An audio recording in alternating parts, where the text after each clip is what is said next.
Nataka tujifunze kitu kidogo kutoka kwenye Biblia leo. Ukisoma kitabu cha Joshua sura ya 6 mstari wa 26, utaona Joshua anatoa laana fulani juu ya mji wa Jericho. Anasema mtu yote atakayejitokeza kuja kujenga mji wa Jericho, mtoto wake wa kwanza atakufa. Ile anaweka tu msingi, mtoto wake wa kwanza atakufa. Na akimaliza akiweka tu geti, mtoto wake wa mwisho atakufa. Sasa ukisoma kitabu cha kwanza cha Wafalme sura ya 16 mstari wa 34, utaona kipindi cha mfalme Ahabu, ambaye ni mfalme ambaye kikweli alimfanya Mungu akasirike sana. Kipindi kile paka Elia akaja kufunga mbingu miaka 3. Kipindi hicho alijitokeza mtu mmoja kutoka Betheli anayeitwa Hieli, akaja kujenga ule mji wa Jericho.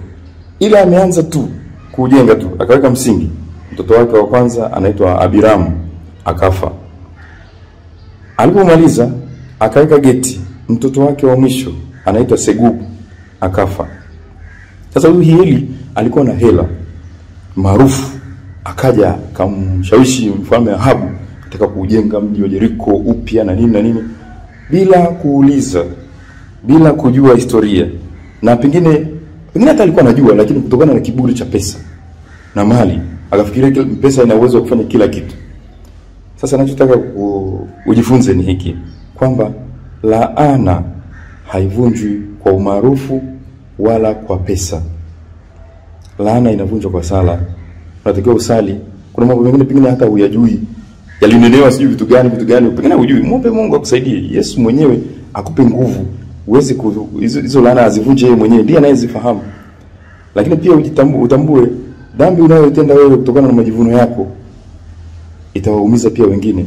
Unaweza kuona huyu Hieli amejenga kwa kiburi chake na kwa ubabe wake. Wale watoto wake, mtoto wake wa kwanza akafa na mwisho akafa. Unaweza kuona sasa dhambi ni ya baba, lakini watoto wameafektiwa. Sasa na wewe ujue kuna baadhi ya dhambi unazozitenda zinaweza kuwa affect wenzako. Kwa hiyo usijifanyie tu, ujue unaishi na wenzako. Dhambi yako inaweza kuaffect wengine.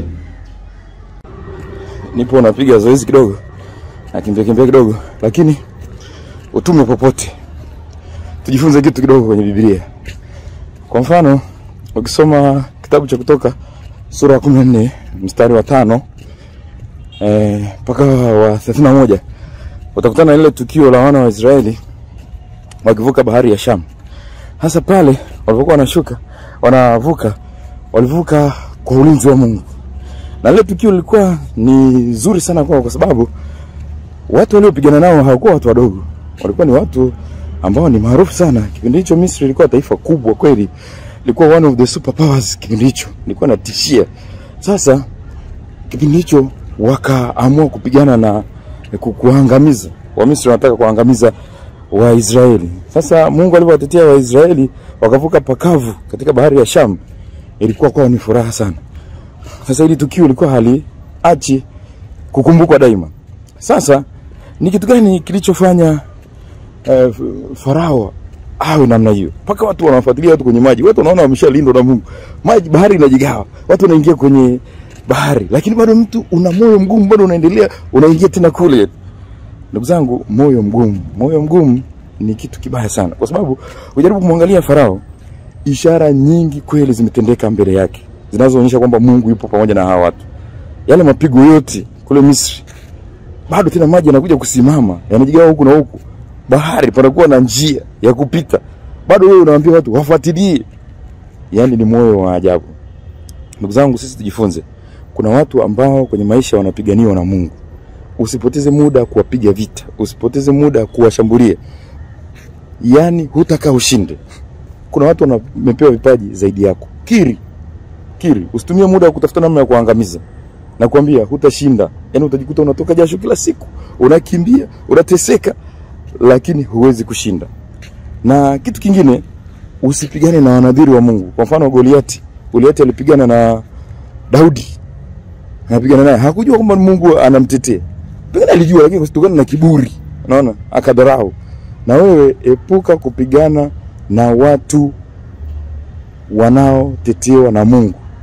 Lakini jambo la mwisho kabisa tunalojifunza, Wale Waisraeli walivuka katika bahari ya Shamu kwa sababu walikuwa wako na nani? Na Bwana. Wamejaribu kuingia kwenye bahari ya Shamu kwa sababu walikuwa na Bwana.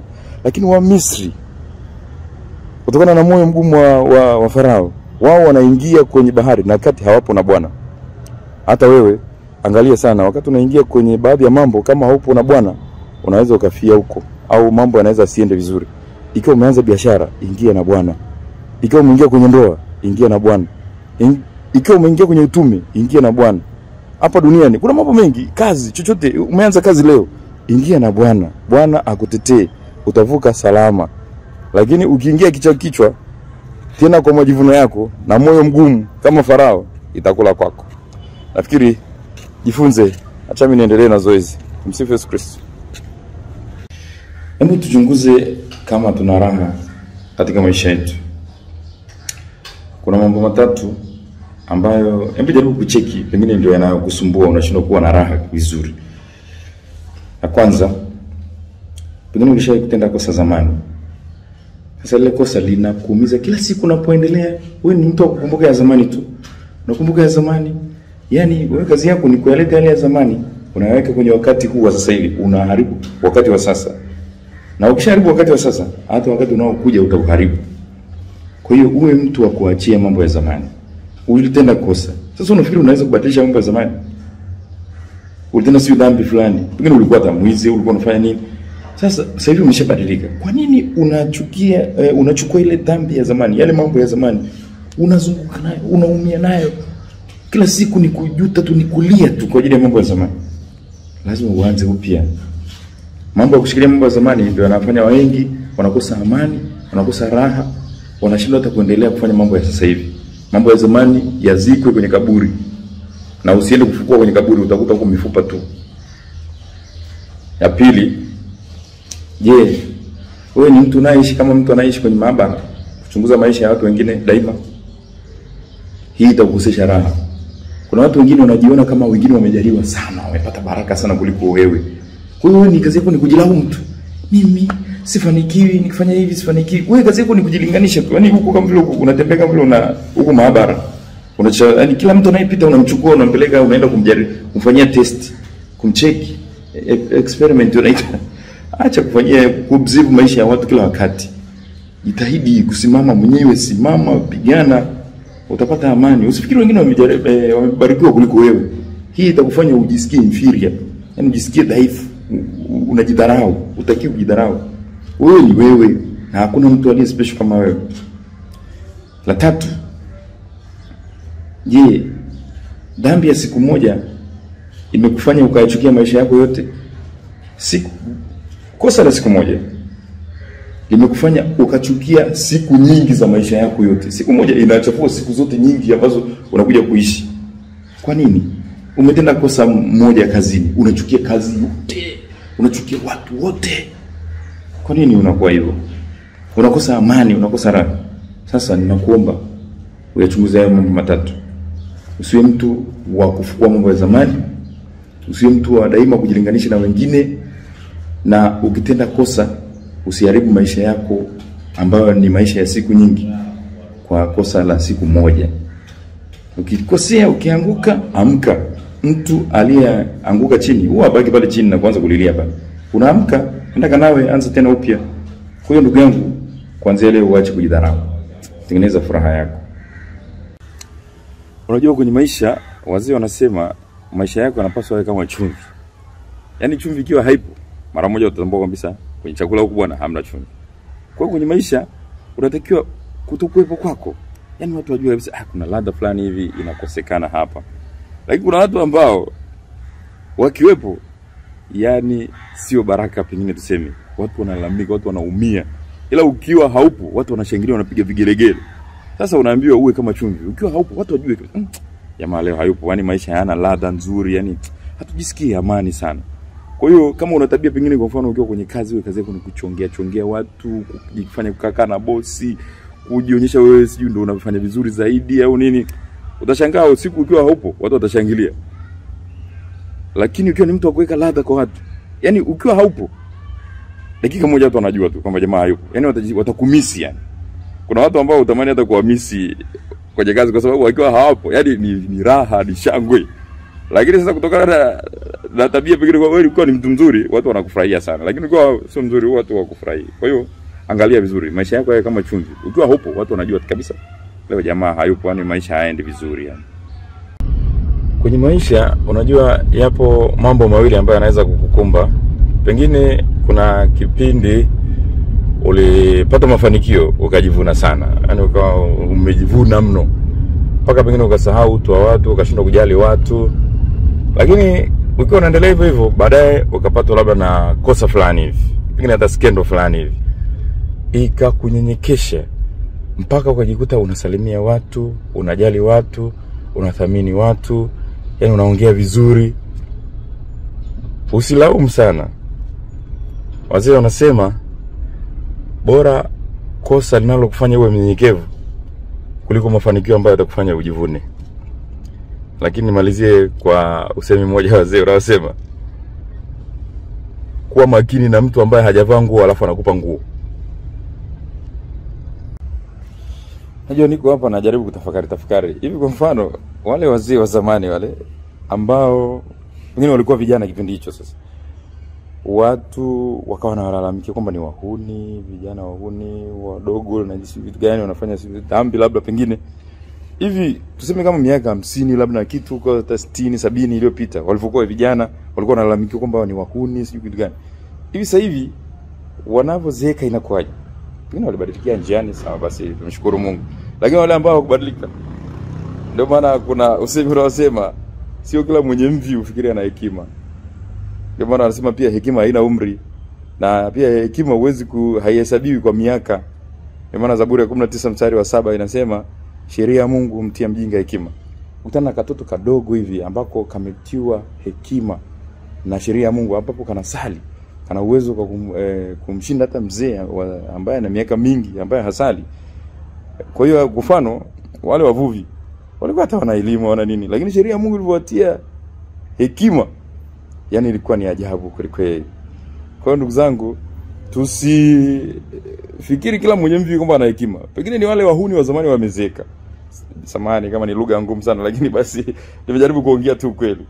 Unajua kuna usemi wazee wanaosema mijusi wote huwa wanalala kwa tumbo, lakini vigumu sana kutambua ni mjusi upi anaumwa tumbo. Kila mtu ana mambo yake. Hata wewe unajua kiatu chako kinakubana wapi kwenye mguu wako, ni vigumu sana mtu kutambua. Siku mwema. Hivi kwa mfano sasa hivi tuashumu pengine umenuna, umechukia, umebeba kinyongo juu ya mtu, kwa mfano tuashumu hivi ukitangaziwa kwamba kesho unakufa, hivi utaendelea kubeba hicho kinyongo hivi? Uendelea kununa hivyo kama unavyoendelea kununa? Ndugu yangu, ni kwa sababu tu hujui kwamba hujui siku yako ya kufa, ndio maana unaendelea kubeba hicho kinyongo. Una mkataba na Mungu. Hebu achia kinyongo bwana.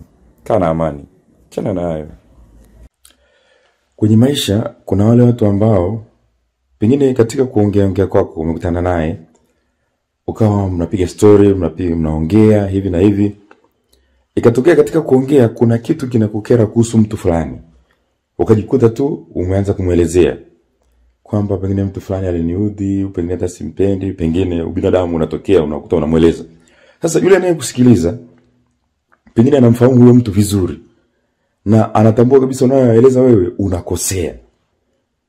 Sasa yeye anayekusikiliza, badala ya yeye kukusaidia na kukurekebisha pale kwamba unachokisema kuhusu huyu mtu sio hivyo, iko hivi na hivi na hivi, yeye anakaa kimya, anakusubiri umalize, wala wakati mwingine pengine hachangii, anaondoka mzima, anaenda kumueleza yule ambaye ulikuwa unamuongelea. Anaongea, anachochea, anapasha hata moto zaidi. Alafu baadaye yule ambaye umemueleza sasa anapata moto, mnakosana tena hata zaidi mara mbili zaidi. Wewe ambaye una tabia ambaye unakaa katikati, unaelezewa sasa, kama una tabia kama hiyo, inakushauri ikitokea mtu amekuelezea mapungufu ya mtu na unafahamu kwamba anakosea, mrekebishe, mueleweshe kwamba hayuko hivyo, yuko hivi na hivi na hivi. Na ikiwezekana kama hakuelewi vizuri, tafuta muda, ita yule anayezungumziwa na huyu anayekueleza, mkae pamoja, myasolve yakae safi. Lakini wengi wetu kunakuwa na ugomvi kati ya watu kwa sababu wewe unayeaminika, unayekaa katikati yao ambao hawaelewani wawili, wewe ndio unayefanya watu unawasha moto zaidi badala ya kuwarekebisha na kusaidia ili hali iwe shwari. Kama una tabia kama hiyo, ni vizuri kuachana nayo. Kuwa mpatanishi wa kweli, usio mgombanishi wa watu. Siku njema. Unajua, najaribu kuwaza juu ya maisha matakatifu ya ndoa. Unajua kuna ndoa nyingi wameshaumizana sana. Kuna wengine wameshapigana, wengine wameshatengeneza uadui kati yao, wengine hata wasalimiani, wengine wameshafungana hata mahakamani, magerezani huko, wengine wanatukwa na damu. Na ndoa nyingine hata haziwakaribishi wale wazazi wao. Yaani wale wazazi ambao waliwazaa wamewachukia, yani wamekuwa ni ndoa ambayo hata majirani hawataki kukaa nao karibu kutokana na jinsi walivyo. Uadui mkali wao wenyewe, hata kusalimiana hawawezi, yani kuna shida. Yani hata kuongea kwanza wanaibiana, wanatapeliana, wanakuwa kama sio watu wa ndoa, ni watu tu ambao yani ni kama tu wanaishi sijui ni kama nini. Kwa kweli hali kama hii kama ipo kwenye ndoa yako, ni vizuri ukae chini. Hebu utafakari tena kuhusu yale maisha ya maagano matakatifu. Unajua ile siku ya ndoa, pengine ulikuwa na hofu, namna ya kutamka yale maneno, hata namna ya kunini ulikuwa na wazo pengine ukumbini na nini. Ifikie mahali wewe na mume wako mtafute hata yale maneno ambayo mlikuwa mnayasema siku ile ya ndoa. Mkiwa pamoja, hebu yarudieni. Myatafakari, myaangalie. Hivi tumetekeleza mpaka wapi? Ishia mahali. Unajua hata si mapadri kuna wakati tunafika, tunarudia ahadi zetu. Tunajikumbusha hivi mpaka wapi tumeshafika. Wakati mwingine tunaenda hata mafungo, kuna kufunga kidogo na kusali na kujitafakari, hivi tumefanikiwa wapi na wapi tumeshindwa, tunaanza tena upya. Sasa katika maisha ya ndoa kweli ni lazima kufika mahali na kutafakari. Pengine kuna mahali tulimwacha Mungu, kuna mahali tumejikuwa busy mno na kazi zetu, hatuna muda wa kukaa pamoja. Kwa hiyo ndoa nyingi zinatoka damu. Sasa unajua ukisoma kitabu cha pili cha Wafalme sura ya 22 na 23, Mfalme Yosia alikaa chini akatafakari, hivi haya matatizo yaliyopo katika ile taifa la Yuda yametokana na nini? Akajaribu kutafakari kama wakina Daudi walivyokuwa wanafanikiwa, watu kama Abraham walivyokuwa wanafanikiwa. Hivi siri yao ilikuwa ni nini? Baadaye akatambua kwamba siri ni Bwana. Yosia akajua kwamba siri ni Mungu. Kwa hiyo alichoamua ni kufanya, alianza kulikarabati lile hekalu. Alianza kulikarabati, kule ndani ya hekalu wakakuta huko kitabu cha Torati. Kile kitabu baada ya kutambulikana kule, kilichukuliwa kikaanza kusomwa mbele ya watu. Watu wakaanza kushangaa. Kumbe Bwana alikuwa ameshasema hivi. Kumbe Bwana alikuwa ameshaongea hivi. Kumbe Bwana ameshasema hivi na hivi. Wakaguswa mioyo yao, wakasema sasa tutaanza kuishi kadiri ya Bwana. Kipindi hicho wao walikuwa wanaishi, walikuwa wanaagiza paka makuhani kutoka nje, wanakuja kuwadanganya. Pengine hata wewe hivyo hivyo, ushaagiza paka hata waganga wa kienyeji, ukajaribu hata kutafuta watu mbalimbali huko si waje wasolve makesi ya ndoa yako, lakini ukweli nakwambia, angalieni kama mpo vizuri na Mungu. Pengine hamsali. Hapo pengine mko busy mno, yani hamna muda kukata pamoja. Basi wale wanandoa na watakia maisha mema. Hebu kaeni chini mtafakari tena. Matatizo mlionayo pengine hayajasababishwa na mtu, ni nyinyi wenyewe. Na ukweli, hata kama unaita watu wangapi waje wapatanishe, wa solve siji matatizo yaliyo kwenye ndoa yenu, wenye ufunguo wa kweli ni nyinyi wenyewe. Amweni na muweke Mungu katikati, mtashangaa. Mtafanikiwa kama Mfalme Yosia alipoamua, ile Torati iliposomwa, akaamua kukarabati hekalu la Mungu na mambo yakawa safi. Nawatakia yote mema, Mungu awabariki. Asante. Unajua kuna jambo moja nataka tujifunze. Kwa mfano ukisoma kitabu cha Hesabu sura ya 13 mstari wa 1 mpaka wa 33, utaona kwamba Musa alifika mahali akaamua kuchagua wazee 12 kutoka katika kila kabila la wana wa Israeli. Katika makabila yote akachagua hapo wazee 12 ambao aliwaamini. Na kati ya makabila 12 nakumbuka Joshua kutoka kabila la Efraim alichaguliwa, na Kalebu kutoka kabila la Yuda. Sasa wale wazee 12 walitumwa waende katika nchi ya ahadi wakaipeleleze, wakati wana wa Israeli wakiwa jangwani hawajafika bado. Kwa hiyo wazee 12 walioaminika wakaenda pamoja na Kalebu na Joshua wakiwa miongoni mwa wazee 12. Sasa walipofika kule walikuta nchi ni nzuri, watu ni wa kawaida, nchi na matunda mazuri. Sasa wakarudi kuja kutoa ripoti kwa wenzao ambao wako jangwani hawajafika nje ya ahadi. Sasa waliporudi, Joshua na Kalebu walikuwa ni watu wema. Wakaja wakasema ukweli kwamba ile nchi ni nzuri, Mungu anayotupatia ni nzuri na haina shida yote. Lakini kati ya wale wazee 12, 10 kati yao, kuondoa Kalebu na Joshua, wakakubaliana kusema uongo. Wakawaambia watu kwamba ile nchi ni nzuri ndio, lakini watu walioko kule ni watu majiant. Ni wana wa Anaki. Unajua wana wa Anaki, kwa mfano ukisoma sura Mwanzo kitabu cha Mwanzo sura ya 6, utaona wale wanefili wale majiant ambao kama walikuwa na mili kama Goliati hivi, yani wana vidole 6. Sasa wakawaambia watu kule kuna mijitu mikubwa, sio mchezo. Sasa hii hali ileta tafrani sana. Watu kule jangwani wakaanza kulalamika, kulia, wengine wakatamani kurudi Misri. Wengine wakalalamikia kina Musa, wakataka kuwapiga mawe kina Musa na Aroni. Hali ikawa mbaya sana. Hali ikawa ni mbaya. Sasa ninachotaka tujifunze ni kwamba kwenye maisha ujue kama jamii ikikuamini, ikuchagua kama kiongozi, kama wale wazee walivyoaminika, usiseme uongo. Sema ukweli. Jamii ikikuamini, wadhihirishie kwamba wewe unasema ukweli. Sema ukweli, usiseme uongo. Waambie watu ukweli. Na kitu kingine, kwenye maisha wanaosema ukweli ni wachache. Unaweza ukaona kwamba kati ya watu 12 ni 2 tu wameamua kusema ukweli, 10 wameamua kusema uongo. Kwa hiyo ni kweli kwamba wanaosema ukweli kwenye maisha ni wachache sana. Watu waadilifu ni wachache mno. Wapo wachache. Kwa hiyo ujifunze. Sio unaona watu wengi wamejigunga wanasema hivi na hivi na hivi, ukafikiri daima siku zote kwamba sauti ya wengi ni sauti ya Mungu. Si mara zote. Hata pale msalabani Yesu alikuwa peke yake wakati wengine wote wanasema msulubishe. Kwa hiyo si mara zote kwamba sauti ya wengi ni sauti ya Mungu. Wakati mwingine sauti ya wengi inaweza kuta ni mihemko tu. Kwa hiyo hilo ujifunze ndugu yangu kwa siku ya leo. Siku njema. Wazee wanasema jua linapoanza kuchomoza huwa halisahau kijiji hata kama ni kidogo kiasi gani. Wewe kwenye maisha yako unapoanza kufanikiwa, unapoanza kuchomoza, usisahau nyumbani. Usisahau wale waliokusaidia. Hata kama umetoka kijijini na sehemu ambayo ni ya chini kabisa, pengine hata wazazi wako wewe uliokuwa unaishi nao, pengine sasa hivi hawajiwezi, nyumba haijakaa vizuri, wewe umekaa huko mjini, umeshafanikiwa, maisha yako ni smart, na kushauri hakikisha kwamba hauwasahau wazazi.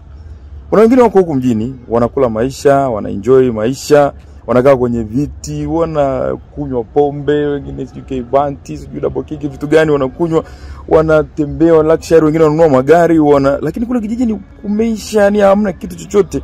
Wazazi wanakaa kwenye nyumba ambazo zinavujiwa, mijusi tu inatembea kule ndani, panya, wazazi wenyewe hawana nguo, chakula chenyewe ni cha shida. Lakini mtu yuko huko mjini anahangaika na anatesa, anaitwa mkuu, mzee. Ni aibu. Usifikiri Mungu alikuwa mjinga alipoweka heri kwenye ile amri ya 4. Heri neno la baraka. Kwa hiyo utashangaa hata unayofanikiwa sasa hivi pengine anaweza kuja kuzima baadaye kwa sababu ya mnakosa heri au baraka kutoka kwa wazazi wako. Kwa hiyo wakumbuke wazazi wako. Ukishaanza kuangaza usisahau nyumbani. Ukianza kuangaza kama jua halina ubaguzi. Likiamua kuangaza na angaza kila mahali, hata kama kijiji chenyewe ni maskini kabisa, huwa linaenda linaangaza pale. Kwa hiyo na wewe jitahidi. Hata kama umeoa, na wale ambao wameoa, unakuta mtu umeoa na umewaacha wazazi wa mke nyumbani, hujawahi kwenda kuwasalimia tangu umefunga ndoa. Hamjawahi. Pengine wewe unaenda tu upande wako tu, wewe mwanaume unaenda upande wako tu, mnajenga kwenu tu upande wenu tu wa kiume tu. Washangaa upande wa wazazi wa kike, yani ni kwisha, ni kama maboma sijui wapi, hakuna kitu chochote. Kwa hiyo nakushauri wewe baba ambaye hujawahi kupanga hata siku moja pengine sherehe moja mkaamua kwenda ukweni, kwenda kukaa huko angalau mkae na wazazi, au mje kukaa hata chini mkapanga hata budget ya kurenovate au kuboresha ile nyumba ya wazazi wa mke wako. Ni aibu. Aibu kweli. Kila siku mke wako anakulilia, naomba tuende kwetu, utaenda lini? Wewe uko tunairisha tu, tutaenda. Na wale ambao pia wanaonaga wivu, wanawakataza waume zao wasifanye chochote nyumbani kwa wazazi, kwa wazazi wao, wengine wanaambia wakosane na wazazi wao, wengine wanaambia wadharau. Sio jambo zuri. Heri iliyopo kwenye amri ya 4 ni ya maana sana. Wazee wasidharaulike. Kuna usemi wa wazee unaosema wanachokiona wazee wakiwa wamelala, hata vijana wakipanda kwenye mti hawawezi kukiona. Kwa hiyo waheshimu wazee, wameona mengi, walivumilia mengi, waheshimu. Siku mwema.